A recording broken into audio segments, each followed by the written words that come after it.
Hello AP Chemistry and welcome to an introduction to redox reactions. We're going to talk a lot more later, again, so this is all introductory stuff.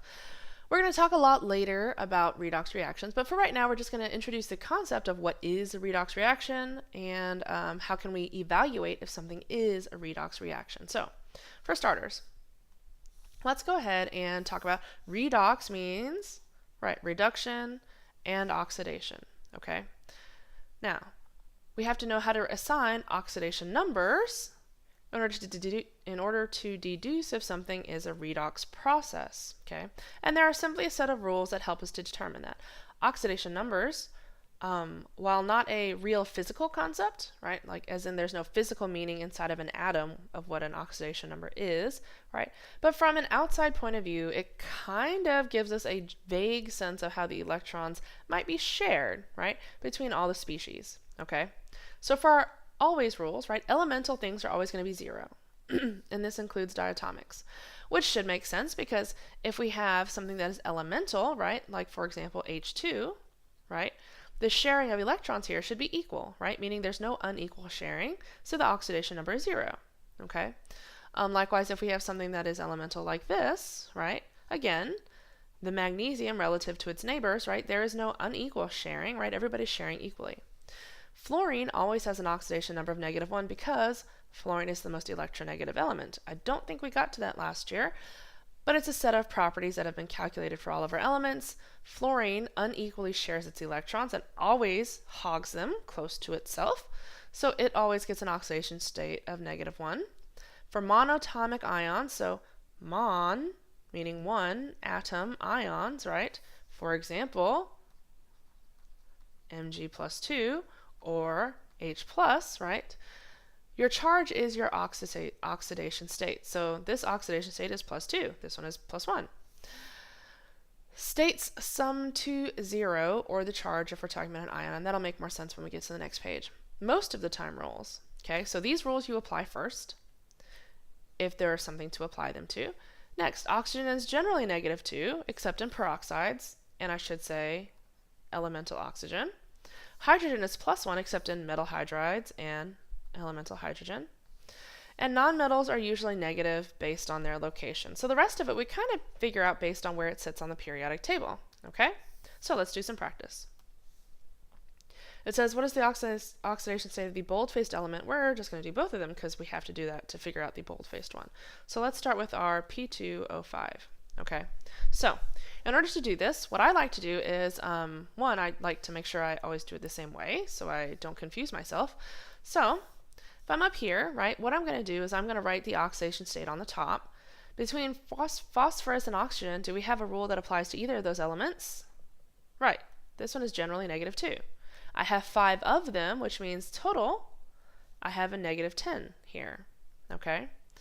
So this one, if the sum of my oxidation states should equal 0, if this is -10, what does this have to be? Right, this one has to be +10, meaning that each phosphorus needs to have, if this is 10, there are 2 of them, each phosphorus is +5. Yes? All right, let's do another one. Okay, next up, let's do NaH. Okay, so rules that apply here. Actually, let's just write these out so I don't have to keep doing this.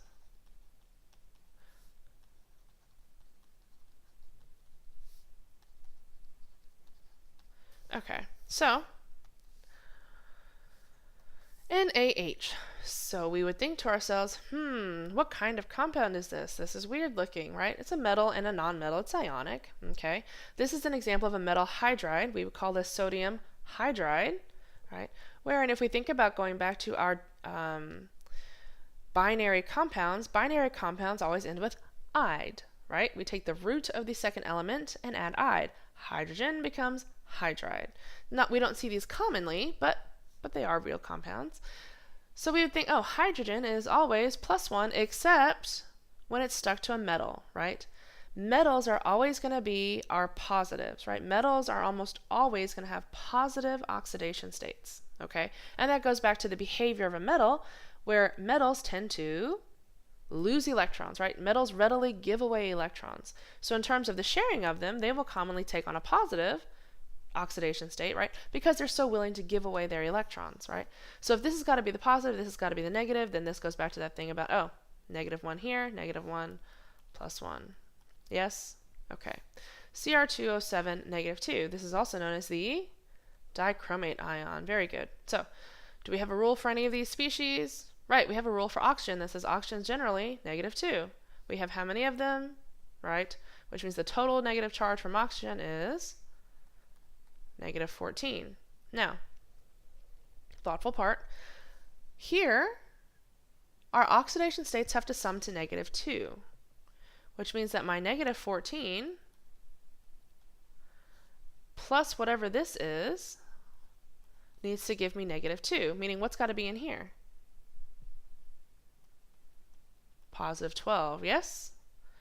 +12, 2 of them, each is worth 6, yes?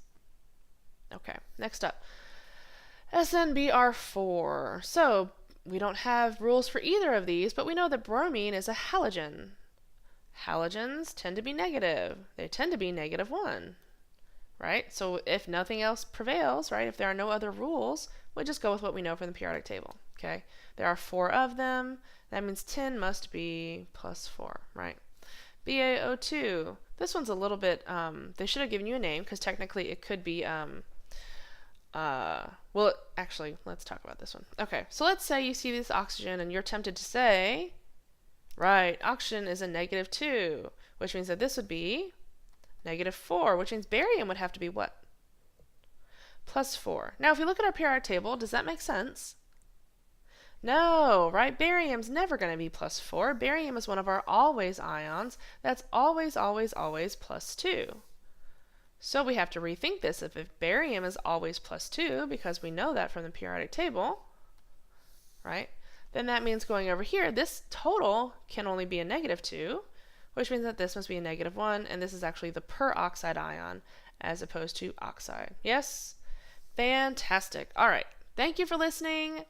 Be good, and we're actually going to talk a little bit more about applications of redox in the next lesson. Thank you for listening. Be good, and I'll see you later. Bye.